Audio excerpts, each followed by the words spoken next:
Greetings and salutations, my beautiful people, and this video, along with my top 10 games that I didn't like and everyone else did, and the opposite of that video, serves as my third coffin nail into my credibility as a content creator. I'm prepared and ready to lose a lot of respect for this, and I'm sure that there are many choices on this list that many people would agree with, but there are a few that I'm expecting quite an opposition to. So in case you didn't read the title of this video, today we're going to be talking about my personal, and I mean personal, as in, if you don't agree with me, make your own fucking list, because loads of people seem to think that I have their brains and spout their opinions when that's not the fucking case. Top 10 most disappointing games that I have ever played to this date. Before we begin though, I can't stress enough that in some points of this list and some games I talk about, disappointing does not equal bad. I can't make that clear enough.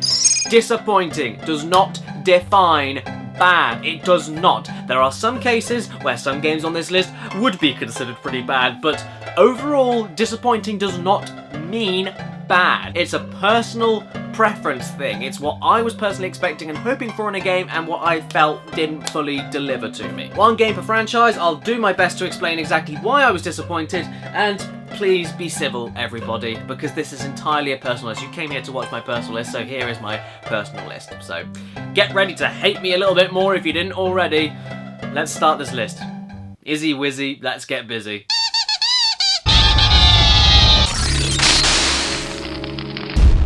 To start off a little safely, I'd have to pick Beyond Two Souls for number 10. I mean, yes, I gave this game a fucking 6 when it came out, but I'd like to think I've matured enough and improved my critical deduction on video games since then. Or at least, I'd like to think that. So I'm now beginning to regret my final score and instead explain why this game was a huge fucking disappointment to me. David Cage, as far as I'm concerned, has been a one-hit wonder man, with Heavy Rain being one of my favourite adventure thriller games out there, and everything else he's helped make or even said in interviews in the past being, what the fuck you even doing, man? You can't say shit like this and expect to not have your games treated like games. They're marketed like games, sold like games, promoted like games, played like games. Get your David out of your fucking cage, man. emotions. Anyway, Beyond in capital letters followed by colon, Two Souls, along with being a terrible title for a game, is actually a pretty bad game in its own right. And rolling off the success and praise and my personal thoughts on Heavy Rain, after seeing the trailers and the promise for Beyond, it looks really damn good. A Heavy Rain style game with gorgeous visuals, the ability to control a spirit at will and solve puzzles or cause destruction, our choices changing the outcome of the characters, and Willem bloody Dafoe! It's just a huge shame that the game came out like a complete mess. It was non-linear, a great idea for the story, but that meant that all the choices meant fucking nothing, otherwise it would make no sense in any different chronological points. The spirit you could control was restricted to only a few feet away from you, only at specific times, and the rules for what it could do, from killing to possession to knocking over a post box, changed every damn stage with no consistency. Puzzles were barely puzzles, characters were barely characters, Willem was barely defoeing it up. And despite the incredible visuals and more interesting gameplay mechanics based around paying more attention to what your character was doing instead of being told outright what to do, Beyond failed to impress, failed to leave an impact, and with all the build-up and excitement I had, it became one of the most disappointing games I've ever played. Number 9 equals Resident Evil Revelations. Alright mate, I love this game when it came out. For Resident Evil, it was so Resident Evil, especially compared to other Resi games coming out at the same time. And it looked fantastic, and it was portable, and it was creepy, and fuck, look what happened with Resi 6. Yes, I know I gave it a 7 when it came out, but this isn't the top 10 times Caddy fucked everything up, so bugger off! But then I remembered exactly why I loved Resident Evil, and then played the game again. And then I realised it wasn't a bad game, but holy shit, it was disappointing. I was blinded at the time since this was so much more what I was hoping for than what Resi was doing at the time, so I was willing to praise anything taking steps in the right direction. But when you got down to it, less than half of the game was spent in a creepy ship, struggling to stay alive, fighting through your last bullet, staying ahead of the creative enemies ready to jump out of you, and backtracking to solve puzzles, making you appreciate the level design and effort gone into the atmosphere. The rest of it was running around boring-ass locations, gunning down waves of the exact same enemies copied and pasted, too much ammo, horrible partner characters that do nothing and chat more pointless shit to the horrible script, killing the immersion, and it became more clear as I replayed that Capcom had no fucking idea what they were doing and released a focus-grouped mess. And when you strip it back, I just found Resident Evil 6 a bad game, not a disappointment, but Resident Evil Revelations was promoted and promised to me as a traditional Resident Evil game, and it cheated me. It felt like a Resi game compared to other Resi games at the time, but the truth is, it just wasn't. It was in part, and it lulled me into thinking the rest of the game was justifiable because of that, but God, it isn't. They were so close they nearly had it, and that's the most disappointing thing. It's a lying, cheating game, and one that, only after replaying it, I realised this. I'm sure you all have those games you played as a child where, at the time, you adored them. You'd pour hours into them, swear on your life on how amazing it was, and do anything to protect it to either justify how much you paid for it, or show the person who got it for you how much you loved them. But then as you got older, very rarely I might add, the good memories go. Yes, the nostalgia, the thing that surfaces every so often and associates fond past memories with anything in the present time to make you feel warm and fuzzy, goes away. Despite the flaws, people are still nostalgic over Ocarina of Time and swear by it. People still swear by Super Mario 64. Even I still swear over Crash Bandicoot 3. The feeling never goes away. But Crash Tag Team Racing made me lose my nostalgia. I loved this game when it came out. Loved it. I beat it 100% twice. But oh my god, why did I? You'd think I have nostalgia over this game from telling you this, but honestly, I don't. At all. The game sucks! I mean, it works, it's technically okay, but along with the fact that all the platforming was pointless, boring fluff that added nothing but wasted time, not only were all the tracks practically identical, not only is it one of the most visually and musically forgettable games I've ever played, period, but it's so fundamentally broken in the gameplay department that it's the easiest game to 100% I've ever played in my life. Maybe that's why I loved it so much as a kid. It was Crash Bandicoot, and it was very easy. Easier than balls. When playing the races, the main gimmick, and it was a gimmick from how unpolished and exploitable it was to attach yourself onto any car of your choosing, then you can swap between firing a weapon or driving. To win the races, and I mean every race, this is what you do. Find engine, go to the turret, let the computer driver drive flawlessly through the races, and one-shot kill everyone else with rockets. That's it. Every single race. I don't need to explain anymore. It's shit. And after team racing being one of my favorite kart races ever, and Nitro Kart being not as good but still very fun, to look back and think about how much time I wasted on this bullcrap and comparing it to what preceded it makes it one of the biggest disappointments of my life. Let's get this straight. A Link Between Worlds is my favorite Zelda game. The visuals, the unique world shifting and weapon mechanics, the adventuring, the puzzles, the portability, loved it. Ticked all the boxes for me. So it wasn't too much to expect that I was excited for Triforce Heroes, right? I mean, I knew it was going to be multiplayer focused, but I at least expected a great Zelda game. Instead, I was left massively unfulfilled. I know many Zelda fans ate this up when it came out, but man, I just don't see it. It was too imbalanced for me. The customizing and inventory, gone. The awesome sense of adventure, gone. The story, I liked it actually, it was pretty funny. But what really killed it for me was the gameplay. Whenever I played online, and not with friends because none of them had 3DSs with this game, multiplayer was hectic, rushed, lacked decent communication to solve the team-based puzzles, and made every single stage and boss last far too short and appear too easy for its own good. Whenever I played single player, it was better but still too simplistic with no inventory, too obvious with its puzzles, and when carrying around your whole team in your team-based game, the game slowed down to a fucking crawl and became more of a chore than anything else. I had no urge to continue, didn't care about the costumes, got bored in single player, annoyed in multiplayer, and overall, I was disappointed. Except with you, man. I love you. Oh. Considering the Vita was promoted like this, and then decided to make games like this on it, it's no surprise it never fucking caught on. Hence why I had to put the inappropriately titled Touch My Katamari at number 6. This game, wow, this game can suck my Katamaris.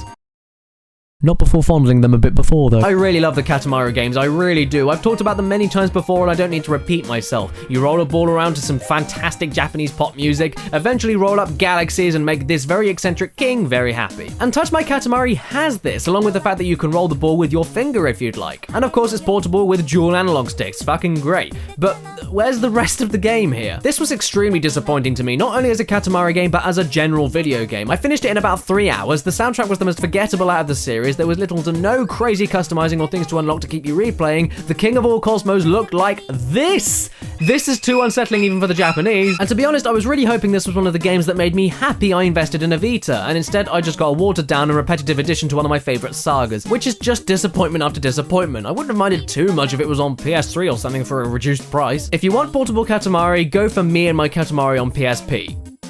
Not this.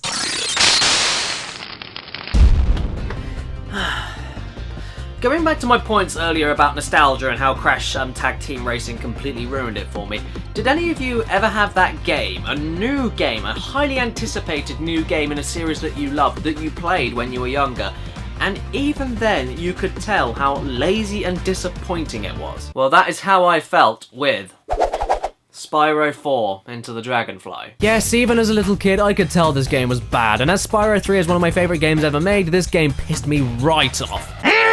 Yes, Spyro 4 is a lot of the same that Spyro 3 is, and there's nothing wrong with that at all. Most kids, in fact, I'm sure, would be happy over the fact that this next installment of a series that they loved did the exact same things that were great before. But that's more from a structure and mechanical point of view. Everything else is fact. It doesn't look so bad for the first early PS2 installment of a classic series, but peel it back and oh boy. The stages and characters are lazily designed and totally forgettable, the missions are linear and bare bones, the bosses are awful, the special breath power-up gimmick adds no depth to anything apart from switching between all of them all the time, it's too open and dead in every level, the frame rate and slowdown is so frequent that you feel like you're playing in slow motion, and the environment clipping and glitches are so prevalent that you can beat the entire game in less than 15 minutes because of it. Granted, I didn't realise that as a kid, to be fair, but everything else there I did. Not even Copeland's music could save it. I didn't care about 100%ing this whatsoever, or finishing it for that matter.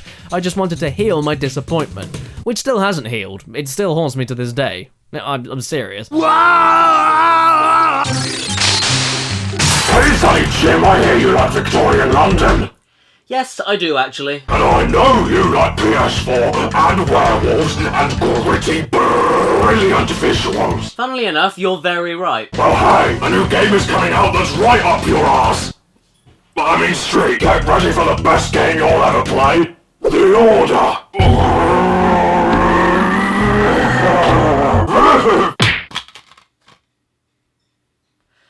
How does he even get into my house? How dare you, number 4? How dare you? I was so excited for The Order 1886, more than I can tell you. It's one of the best looking games I've ever experienced in my life. It nailed my favorite time period from its presentation, and whenever the gameplay did bleed through, it wasn't massively original, but exciting, nail-biting, pretty difficult in places, and a spectacle from the visual and musical standpoints. So, even though I believe the game was in fact selling itself alongside games like Heavy Rain, taking a more movie-based adventure game approach with action scenes, where was the rest of the game? Or where was the rest of the movie, for that matter? It didn't really fulfill on either department. As a movie/adventure game, it was far too short, the cutscenes, where intriguing, basically meant nothing in the grand scheme of the story itself was ripe for expansion and depth, but instead opted for an unfinished sequel-baited ending, the atmospheric walking around bits had no puzzles to solve, nothing to find, nothing to do, lasted for far too long and were basically just a load of shit, and as an action game, yes, the shooting I found exhilarating, but there weren't enough scenes like that. The werewolf threat of the game had totally broken AI that repeated the same actions over and over again, and there were 2 bosses in the game that were the same thing. I could see the elements working here, I could see what they were trying to do, but it fell so short on every conceivable level so much that it became, for something I was more excited for than Christmas, one of my most disappointing games I've ever played. I can only hope a sequel will fix everything, but until then, oh dear. Aliens Colonial Marines is a staple video game. One of the most important video games ever made as far as I'm concerned. It signified the turn of gamers needing to stop getting so wound up in false promises. The turn of gamers ending the habit of pre-ordering until they know exactly what they're buying. The turn of gamers realizing they didn't want trailers that were just pre-rendered cinematic hype trailers. They just wanted to see the game. Well, until Fallout 4's trailer came out and then everyone flipped their shit from the graphics. Come on guys, it's gameplay, be happy! And the turn of people realizing, once and for all, that most companies just wanted your money, the end. As a huge fan of the Alien franchise, Alien 1 is one of my favorite movies ever made, the game was disappointing enough as it was. It was a shit FPS game with no satisfying gun combat, shit partners, a shit story, shit characters, shit glitches, shit enemy AI, shit visuals, shit Wayland gunners replacing the actual aliens for the majority of the game, shit final scenes, and it was all, and I mean all, built on a foundation of carefully constructed lies in order for you to just shell out your cash on an incredible IP, with the promise of one of the best movie tie-in games ever created. If this game didn't disappoint you as a fan of Alien, then you must have seen something in it that I didn't, because it was a disaster of a game for me, but even more of a disappointment after I was told about the emotional character deaths, and the xenomorphs hiding in plain sight, /communicating, /climbing walls, /grouping, /actually being a fucking threat, and being shown the cool screenshots and trailers that made it look actually kind of scary, but it was all fabricated. It was all lies. It's disgusting. And the level of disappointment it carries for a franchise that huge and promises that were made that were that insane is too much for me to handle. Seriously, fuck this game and its disappointing arsehole. And thank God Alien Isolation showed up to clean up after the pooey mess it left behind on the carpet. Number 2 really is a number 2. Nah, I'm just joking. In this case, I can totally understand why this game was so beloved by millions of people, but that just made it all the more disappointing with all the praise that it got when I finally got around to playing it and was expecting to witness a masterpiece. Please don't hate me, but my number 2 personal most disappointing game I've ever played was Journey on PS3. Yes, I know, I can hear the pitchforks getting sharpened, primed, and ready for my stomach from here, and I'm sorry I felt like this, but I personally felt like Journey was one of the most disappointing games I've ever played. One of the best looking, best sounding, most atmospheric and unique games I've ever played, but so disappointing that it made me sad. I already made a big video a long time ago covering what I thought in depth, so if you want to hate me some more, go and watch that. But for now, let's just say that I didn't see at all in this game what others saw, which unfortunately was one of the most important aspects to enjoying and appreciating it. For me, personally, I felt like I was given absolutely no reason to care about anything that was going on. The game just plonked me into it and expected me to be invested immediately. No reason to care about the lore, the history, the excuse to explore for more story. It didn't throw any meaningful cutscenes or things for me to question or think about, and because of all this, it made my entire playtime feel superficial. The sand sliding bits were fun and the gliding was thrilling, but when I wasn't doing that, I was walking everywhere, and I never actually felt like I was going on a massive quest. I didn't care about who I was, where I came from, where I was going, why I was going there. I didn't care about the white thing that appeared to do the exact same thing in every fucking cutscene. I didn't find the few enemy encounters threatening, and I never felt like I was embarking on an epic journey, especially when bumping into other people online that, instead of making me feel like I wandered into them on my epic quest in the middle of a desert, made me realize that we're all playing the exact same game, going on the same quest, and there were a million other potential players waiting for me and doing the same thing as well. I understood the themes and everything it talked about with reincarnation and blah blah blah blah blah, but still, the journey itself, the thing the game was named after, felt too flat and too boring for me to care anything about what was going on. I mean, the scenes were definitely effective, but I was just given no context to care. And that's after beating the game 3 times now. Majorly sad I didn't enjoy this one. I wanted to love it, but not as much as... Okay, seriously. You're gonna fucking hate me for this. And if you didn't hate me, well, you're gonna hate me now. And if you already hated me, then you're gonna wanna fucking kill me. But for me, not necessarily bad at all, please remember, not bad, but for me, my most disappointing game I've ever played was in fact... Oh my lord, Super Mario 3D fucking World. Oh, that's disgusting. For a game with such critical acclaim and such fan love, and as a huge fan of 3D Mario games, I mean Mario 64 and Galaxy are some of my favorite games ever, why on earth didn't you deliver to my expectations? To be honest, it's obviously over completely personal preferences like every other choice on this list, I guess, but this is a lot more about catering to my taste and expectations instead of what I consider to be a good or bad game. But still, let me explain myself. Super Mario 3D World for the Wii U is not a bad game, far from it. Technically, it's fantastic fun, brilliant to control, jaw-droppingly beautiful to look at, toe-tappingly masterful with its music, and the level design is good. Not the best in Mario history as far as I'm concerned, but still good. Now here's the issue I have with it. Unfortunately, it was one of the most forgettable and self-aware to the fact it's a game Mario games I've ever played. Throughout the hundreds of levels and several worlds, do I remember any of it? Truly remember any of it? Was I blown away at any point? Did I feel part of the fantastical world? Did I feel like there was any character or soul in the stages? Did I feel accomplished and satisfied after I was done with an epic Mario adventure? No, and that's why I hastily described it as a self-aware to the fact it's a game just then. It knows that's all it is, and so the levels, and I mean every level, just exists as a platforming challenge. It's 3D land on steroids to me, and nothing more. The game, from the second Bowser comes back on screen and kidnaps shit again and it started running like clockwork, actually ended up more like a clock than I imagined. It felt like a machine to me, a technically fun machine, but still a machine. Without a soul, without drive, without the sense of wonder. I mean, I played Super Mario 64 for the second time ever a year ago on the DS port and ended up getting every star on my second try of the game, and with the D-pad controls. Despite the hindrances and no nostalgic connections to this whatsoever, I still wanted to continue and finish everything because I loved the world, I loved the stages, I remember every aspect of the level design from the Center of Discovery and revisiting it to find more depths of the same stage. And I remember what the names of every level were. I got exactly the same vibes from Galaxy and even Sunshine because of this, which I have no nostalgia for at all on any of those 3 games. But even with all of its attempts to hide stuff in random areas and name every single level, every stage in 3D World to me felt more throwaway than the last. The level design and platforming challenges felt far too focused on being just technically proficient and just giving players hundreds of stages, and if this game had come out on the N64 with its low poly graphics, I'm sure I would have loved this.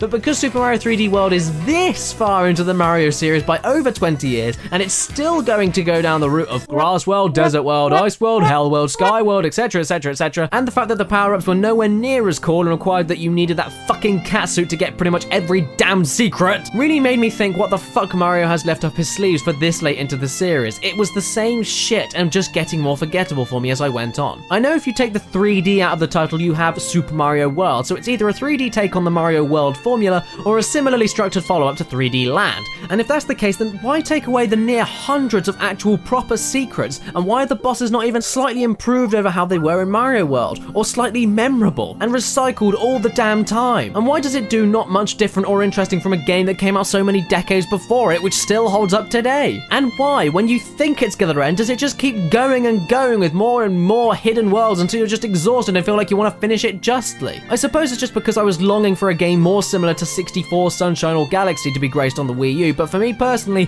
where I had my fun with it, I remember the first time I played 3D World, stopping at World 4 and thinking to myself, if I stopped now, what would I miss? What would I see that I haven't already seen many times before? And wouldn't you know, when I came back to it for Did You Know Gaming on Easter egg hunting many months later, I didn't see anything that surprised me or make me feel any differently. Super Mario 3D World, a really good game, but ultimately for me, my biggest disappointment. Oh well, the comments will be interesting after that. Thank you so much for watching this video on my personal top 10 most disappointing games that I've ever played in my life. Please comment below if you agreed, disagreed, hate my guts, or share your personal picks of your disappointing games, because I would love to read through them. And before the outtakes come on for you all today, I'd like to thank the sponsors for this episode of Caddicarus Top 10's Crunchyroll, where if you head to the description and go to the link crunchyroll.com/caddy and sign up, you can get yourself a 30-day trial of the premium service, completely free, where you can watch thousands of episodes of hundreds of different anime shows, all streamed in HD and all uploaded within a few hours of being broadcasted in Japan. Not only would you get this amazing deal if you sign up through that link, but you would also, if you do decide to do that, be helping to support my channel directly and helping these videos get made directly, so that's always good. Thanks so much for listening, thanks for clicking on the link if you do. If it's your birthday today or watching this video, happy frickin' birthday to you. Please remember to stay beautiful, and here are some outtakes for you. Enjoy, everybody. Subscribe. Please don't hate me, but my personal number 2 most disappointing game I've ever played was... That's the wrong fucking way round. That is vile. Okay, I'll do that again. Wait a minute. Great. Stanley! Stan! You want to be on the telly? Do you? Yeah. And I know you like PS4, and I hear you. Fuck. Fuck. Fuck.